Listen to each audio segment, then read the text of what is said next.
اعوذ باللہ من الشیطان الرجیم بسم اللہ الرحمن الرحیم۔ دوسرا درس سامعین کی خدمت میں پیش کیا جا رہا ہے، روزے کے آثار و برکتیں۔ یا ایہا الذین آمنوا کتب علیکم الصیام کما کتب علی الذین من قبلکم لعلکم تتقون۔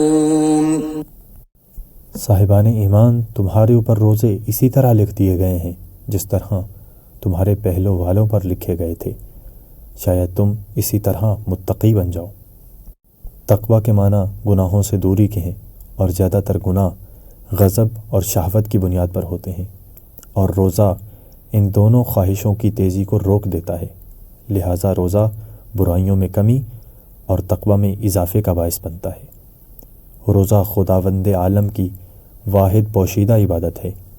نماز، حج، جہاد، زکوٰۃ اور خمس کو سبھی لوگ دیکھتے ہیں، لیکن روزہ دیکھنے والی چیز نہیں ہے۔ روزہ انسان کے ارادے کو مستحکم بناتا ہے۔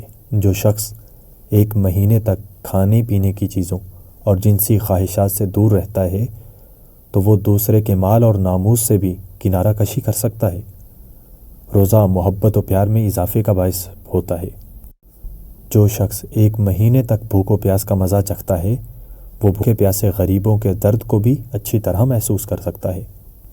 رسول اکرم صلی اللہ علیہ وآلہ وسلم نے فرمایا، روزہ آدھا صبر ہے۔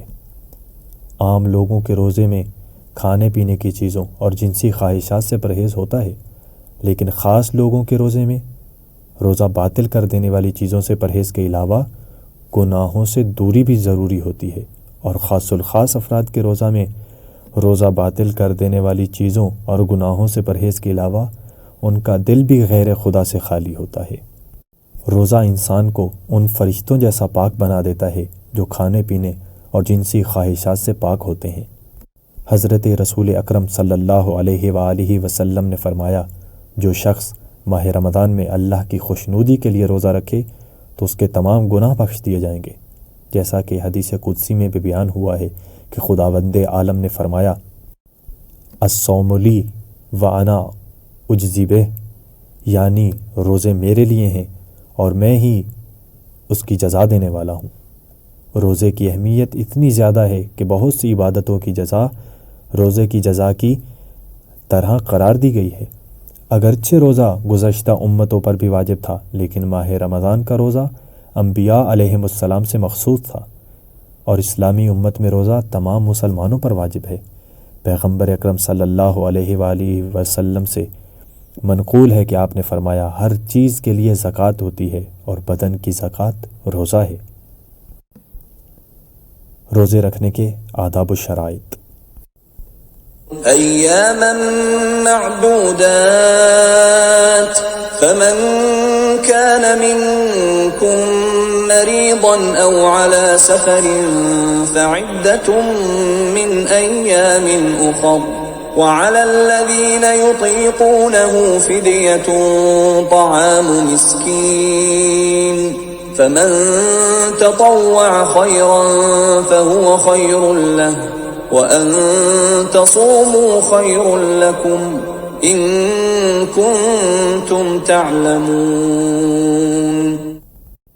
یہ روزے صرف چند دن کے ہیں، لیکن اس کے بعد بھی کوئی شخص مریض ہے یا سفر میں ہے تو اتنے ہی دن دوسرے زمانے میں رکھ لے گا، اور جو لوگ صرف شدت اور مشقت کی بنا پر روزے نہیں رکھ سکتے ہیں، جیسے بیمار، بوڑھے اور بوڑھی عورتیں، وہ ایک مسکین کو کھانا کھلا دیں، اور اگر اپنی طرف سے زیادہ نیکی کر دیں یعنی واجب مقدار سے زیادہ دے دیں تو اور بہتر ہے، لیکن روزہ رکھنا بہرحال تمہارے حق میں بہتر ہے اگر تم صاحبان علم و خبر ہو، اور تم معذور لوگوں کے روزہ نہ رکھنے پر رشک نہیں کرو گے۔ اسلام نے ہر انسان اور اس کی حالت کے لیے اسی کے لحاظ سے قانون بنایا ہے۔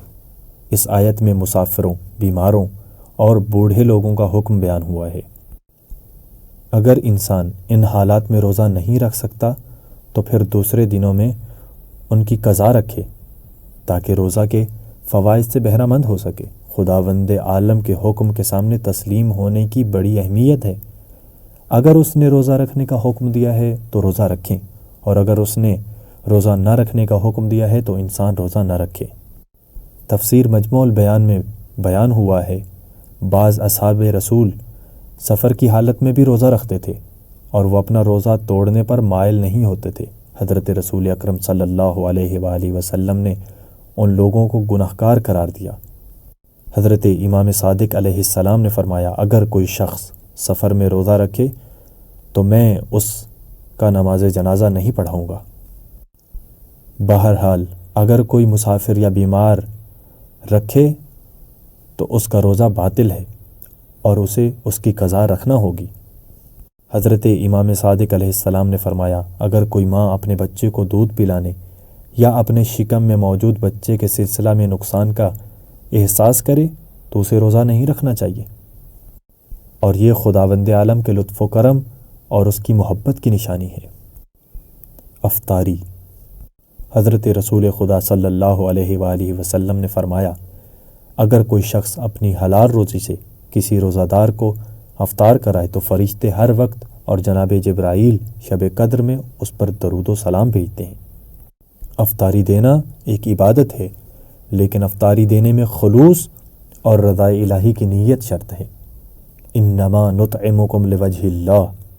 افطاری مومنین کے لیے ایک ایسا اطعام ہے جو حضرت امام صادق علیہ السلام کے فرمان کے مطابق نماز شب کی طرح نجات بخش اور سعادت بخش ہے۔ المنجیات اطعام الطعام۔